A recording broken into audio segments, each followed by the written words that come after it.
अस्सलाम वालेकुम नाज़रीन, मेरा नाम है वक़ास अहमद और मेरे साथ मौजूद हैं हाफ़िज़ सज्जाद साहिब। और ऑटोमोबाइल इंडस्ट्री का एक बड़ा नाम है। आजकल जो गाड़ियों की कीमतों में कमी के हवाले से बहुत सारी बातें की जा रही हैं। इनसे हम ये भी पूछेंगे क्या ऐसा मुमकिन है ये जो नई ऑटो पॉलिसी गवर्नमेंट लॉन्च करने जा रही है, इससे एंड यूज़र को, जो आम शहरी को कितना फ़ायदा हो सकता है। ये सारे सवालात हम हाफ़िज़ साहब से आज करेंगे। तो हाफ़िज़ साहब की तरफ चलते हैं। हाफ़िज़ साहब, बहुत शुक्रिया आपका। सबसे पहले तो ये कोई खुशखबरी कि अगर है तो हमें बता दें कि क्या वाकई गाड़ियों की कीमतें कम होंगी इस पॉलिसी के बाद? जी बिस्मिल्लाहिर्रहमानिर्रहीम। खुशखबरी से पहले थोड़ा सा माजी में देखना पड़ेगा। पाकिस्तान बनने से लेकर अब तक कुछ 2015, 16, 17 तक पाकिस्तान में सिर्फ 3 कंपनी थी और वो आवाम का इस्तेहसाल कर रही थी और बहुत बुरे तरीके से इस्तेहसाल कर रही थी। होता ये था कि उनके अपने रेट्स होते थे और अपने ऑन होते थे। वो पहले ऑन खड़ा करते थे और 5 लाख ऑन लेके जाते थे, फिर 5 लाख कीमत बढ़ा देते थे। कोई चेक एंड बैलेंस नहीं था। 2016 में एक ऑटो पॉलिसी लाई गवर्नमेंट, 2016-21 की ऑटो पॉलिसी। उसमें कुछ नई कंपनी आई तो आवाम ने सोचा कि कोई फ़ायदा होगा, लेकिन फ़ायदा कोई नहीं हुआ। इस्तेहसाल पहले 3 लोग कर रहे थे, अब 8 लोग करना शुरू हो गए और आवाम फिर उसी तरह पिसते रह गए।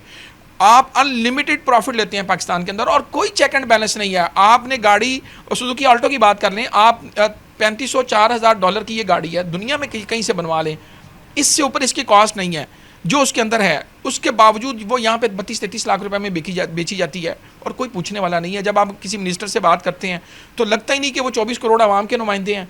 उसके बजाय लगता है कि ये 8-10 ख़ानदानों के स्पोक्स पर्सन है, मिनिस्टर भी नहीं है।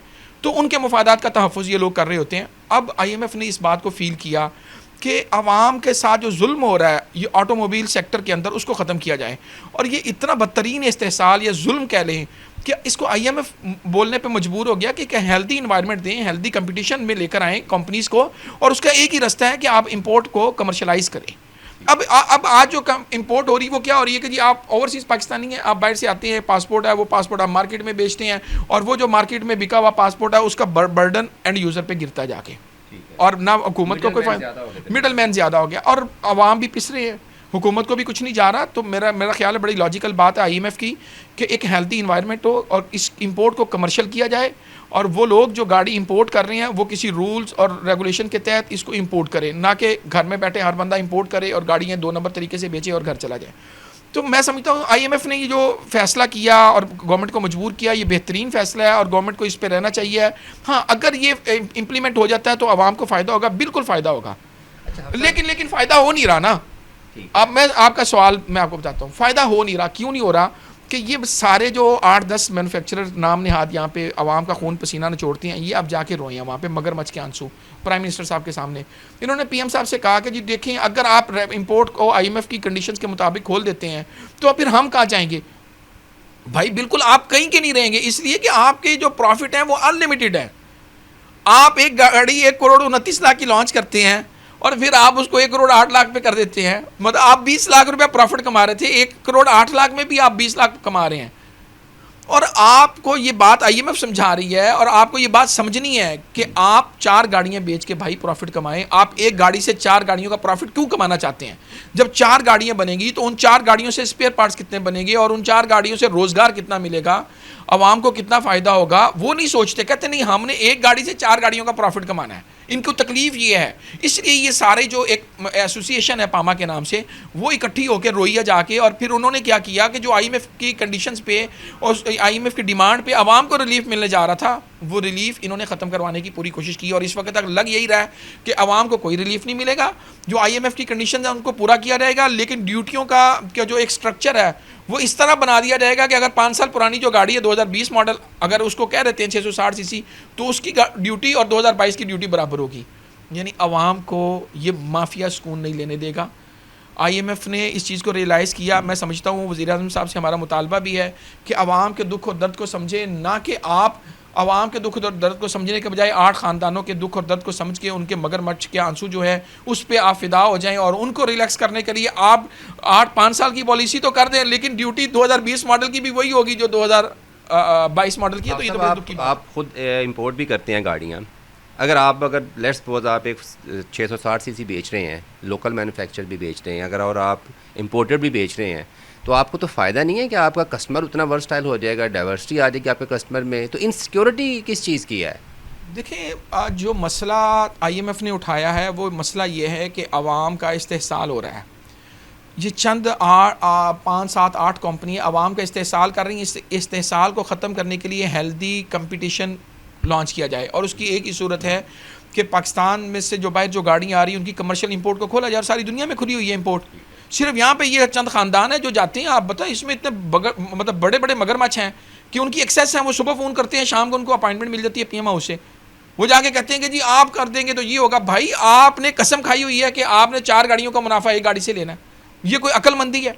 आप आवाम को इस तरह से बेवकूफ़ बनाना चाहते हैं और इसी तरह इस्तेहसाल करके आप प्रॉफिट कमाना चाहते हैं। खुदा का खौफ करें और आवाम को सुख का सांस लेने दें। जब 4 गाड़ियाँ बनेगी, उन 4 गाड़ियों के पार्ट्स बनेंगे, फिर भी आपके पास पैसे आने। आपकी बात बड़ी अच्छी है, लेकिन ये करने नहीं दे रहे, और नहीं लग रहा कि हुकूमत को इसमें सिंसियर हो कि आवाम को कोई फ़ायदा देगी। जो नज़र आ रहा है वो यही है कि IMF के मुतालबे पे जो ओल्ड गाड़ी है 3 साल की, उसको 5 साल कर दिया जाएगा, लेकिन ड्यूटी को रिस्ट्रिक्ट कर दिया जाएगा 2022 पे, और 5 साल के अंदर आवाम को कोई रिलीफ का ख्वाब दिखाया जाएगा। लग तो यही रहा आज तक। अच्छा, लेकिन IMF तो जैसे आपने बात की कि वो तो ये भी कह रहा है ना कि ड्यूटीज़ भी आपने उसी हिसाब से कम करनी है। तो आपकी बात बिल्कुल सही है कि गवर्नमेंट समझती है कि इनकी भी ज़रूरत है, पामा की भी, लेकिन गवर्नमेंट को IMF की भी ज़रूरत है ना। सर देखें, IMF की ज़रूरत नहीं है। IMF बात कर रही है इस्तेहसाल की, और IMF वो होता देख रही है जो लोगों के साथ हो रहा है। एक गाड़ी के अंदर, मैं आपको बता रहा हूँ, $4000 की गाड़ी है और उसको आप बेच रहे हैं 32-33 लाख रुपए में।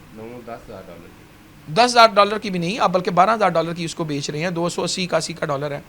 तो आप इस्तेहसाल को ख़त्म नहीं करना चाहते। अब ये जो पामा है, पाकिस्तान ऑटोमोबाइल जो एसोसिएशन है, वो क्या कर रही है, वो चली गई है PM साहब के पास, और उन्होंने PM साहब से यही कहा है कि आप इस तरह करेंगे तो हम कहाँ जाएंगे। इनको समझ नहीं आ रही कि आपकी गाड़ियाँ बिकनी हैं, आपके पार्ट्स बिकने हैं। आप हेल्दी कंपटीशन में आए। भाई आप $4,000 की गाड़ी $12,000 में बेच रहे हैं, को खुदा का खौफ करें। $4,000 की इन्वेस्टमेंट पे आपका $1,000 बनता है, $1,500 बनता है। 20% कमा लें यार। 400 टाइम आप कमाना चाहते हैं $4,000 के इवज। तो ये एक जुल्म है। आप फॉर्च्यूनर को उठा ले, उसकी प्राइस पे झूठ बोलते हैं कि हमें 52% उस पर टैक्स देते हैं। भाई टैक्स इसलिए जाता है कि आपने यहाँ पे मैन्युफैक्चरिंग का लाइसेंस लिया और आप असेंबलिंग करते हैं। बताएं कौम को कि आप इंपोर्ट कर रहे हैं। आप बनाएं, मैं लोकल पार्ट्स क्यों नहीं बनाते? आप जब 40 साल से इस कौम को बेवकूफ़ बना रहे हैं, टोयोटा वाले, होंडा वाले, तो क्यों नहीं करते ये यहाँ पे मैन्युफैक्चरिंग क्यों नहीं शुरू करते? आप इंपोर्ट का बिल आप सिर्फ क्यों? आपको पता है यहाँ पे कोई कंपटीशन नहीं है और अवाम बिल्कुल यहाँ पे बेयारो मददगार है, तो इसलिए आप अपना रेट निकालते हैं, इंपोर्ट करते हैं, नट बोल्ट जोड़ते हैं और बेनिफिट्स आप लेते हैं एक्सपोर्टर के, मैन्युफैक्चरर के, और करते सारा आप इंपोर्ट हैं। अच्छा, लेकिन उनको भी तो एक कंसर्न है ना कि अगर हम इंपोर्ट कमर्शियल ओपन हो जाएगी तो फिर हमारी गाड़ियाँ कोई नहीं लेता। देखिए बात सुने, अगर ये सही काम कर रहे हो तो इंपोर्ट खोलने की ज़रूरत क्या है? अगर इधर मैन्युफैक्चरिंग ही नहीं हो रही तो इंपोर्ट ही करना है ना। आप पार्ट्स में कर लें या CBU कर लें, तो इंपोर्ट ही रहा है। पहले भी इंपोर्ट ही हो रही है। अब ये कहते हैं इंपोर्ट सिर्फ हम करें, कमर्शियल किसी को इजाज़त ना दें। असल लड़ाई तो ये है कि हम इंपोर्टर हैं तो हम ही इंपोर्टर रहे। क्यों 4 इंपोर्टर हमारे साथ और आएंगे तो हमारी मोनोपोली ख़त्म हो जाएगी। आपने शुरू में बात की, मैंने भी आपसे पूछा था कि कोई खुशखबरी, कोई उम्मीद है पॉजिटिव। हाँ, तो आपने भी कहा कि IMF की कोशिश कर रहा है। जैसे IMF का जो प्रपोज़ल है, अगर वो कुछ टाइम के लिए फॉर टाइम बीइंग अगर वो इम्प्लीमेंट होता है तो बेसिकली प्राइस में कितनी डेप्रिसिएशन होगी? हाँ जी, मैं आपको बताता हूँ। देखें, अगर IMF की कंडीशंस को मान लिया जाता है और 5 साल में रिलीफ देने की बात की जाती है तो 5 साल बाद एक अच्छा खासा रिलीफ होगा। सरे 10 कुछ नहीं है। अभी आप देखें वीज़ा है, उस पर 47 लाख से ड्यूटी 45 लाख हो जाएगी, तो 2 लाख का डिफरेंस आ जाएगा। तो इतना कोई मेजर डिफरेंस आने नहीं लगा। लेकिन खुदा के लिए गवर्नमेंट से मुतालबा है कि IMF की आड़ में आप 5 साल तो करने के साथ साथ जो दूसरी कार्रवाई डालने जा रहे हैं उससे बाज आ जाएं कि आप 2020 वाली ड्यूटी 2022 वाली कर दें। तो वो आवाम को बेवकूफ़ बनाने वाली बात है। मैं नहीं समझता कि उससे कोई फ़ायदा होगा। अगर तो इन्होंने IMF की शर्त को मान लिया और सिर्फ ड्यूटी ना बढ़ाएं ना कम करें तो आवाम बड़े अच्छे जा रहे हैं, गुजारा मजारा हो रहा है। लेकिन अगर आप IMF की आड़ में अपनी शर्तों को और ड्यूटीज़ को इस तरह ले जाते हैं, बढ़ाते हैं, जो कि आज तक की प्रपोजल है पामा के मुतालबे पे, वो तो बड़ी ख़तरनाक सिचुएशन है, अलार्मिंग सिचुएशन है, और आवाम और पिस जाएंगे, फ़ायदा कोई नहीं होगा। जो है एसिड चलने दें। हाफ़ साहब ने जब हमने बात स्टार्ट की तो उन्होंने कहा कि अगर IMF का प्रपोज़ल मान लिया जाता है तो फिर तो फ़ायदा हो सकता है, लेकिन जो साथ उन्होंने दूसरी एसोसिएशन की इन्वॉल्वमेंट जिस तरह से बयान की, तो ऐसा लगता है कि हाफ़ साहब ख़ुद आखिर पे ये कहने पे मजबूर हो गए थे कि आप कम ना करें कीमतें लेकिन बढ़ाएं भी ना। तो मेरा ख़्याल है कि अगर आप सोचना चाह रहे हैं, गाड़ी लेने के बारे में सोच रहे हैं, तो वेट कर लें तो मेरा ख्याल है बेहतर है। हो सकता है कि आर्जी ही सही अल्लाह कुछ करे, रिलीफ अल्लाह मिल जाए करे। आप लोगों को।